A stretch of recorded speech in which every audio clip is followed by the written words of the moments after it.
Бишкекте 11 жаштагы кызды өпкөн абышка камакка алынды.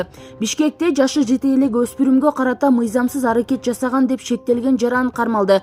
Бул тууралуу Турмуш КЖ басылмасына Борбор каланын милициясынан билдиришкен. Окуя 13 май күнү саат 17:30 чамасында Т. Айтматов көчөсүндө болгон. Алдын ала маалыматтар боюнча шектүү 2015 жылы туулган кызды өпкөн. Бул окуя тууралуу ошол эле күнү саат 21:16 102 кызматы аркылуу кабарланган. Бул факты боюнча ыплас аракеттер беренеси менен кылмыш иши козголгон. Милиция кызматкерлери 1953 жылы туулган Т. Ж.ны кармап, убактылуу кармоочу жайга киргизишти. Учурда тергөө аракети уланууда.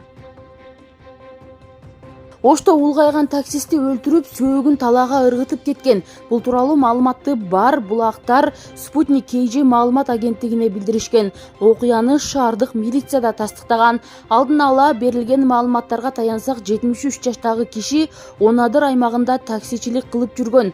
Анын автоунаасына мурда соттолгон 28 жаштагы МШ кардар болуп түшкөн. Алар Түштүк Кичи районунун тарапка барган. Ошол жерде МШ таксисти таш менен башка 10дон ашык жолу уруп өлтүргөнү айтылат. Андан кийин шектүү маркумдун сөөгүн талаага таштап, машинасын айдап кеткен. Шектүү кармалды.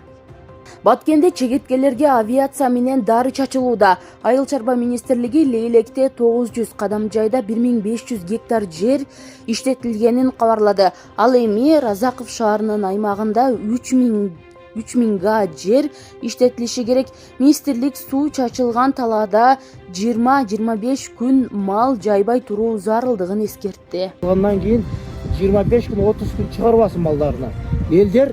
Элдерге да түшүндүрүңүздөр. Мына элдин алдыларда бар экен, ошол жерлерге дары чачылат, ошол жерде коопсуздук эрежесин сакташыбыз керек. Саламатсыздарбы? Мен Кадамжай райондук агрардык өнүктүрүү башкарманын башчысы Жолдош Абдыган Тагайевич. Бүгүн Кыргыз Республикасынын Айыл чарба министрлигине караштуу Баткен өсүмдүктөр химиялаштыруу, коргоо жана карантин департаменти тарабынан мына Майдан айыл аймагынын Кадамжай шаарынын жайыт жерлерине кече мониторинг жүргүзүлүп, 1800 гектар жердин ичинен 1,5 гектар жерине Марокко чеберткесинен ачак аныкталып, бүгүнкү күндө ошол министрлик тарабынан мына авиация, жеңил авиация келип, ушу дарлоо иштерине ошол чегетке каршы жүргүзүү иштери жүрүп жатат.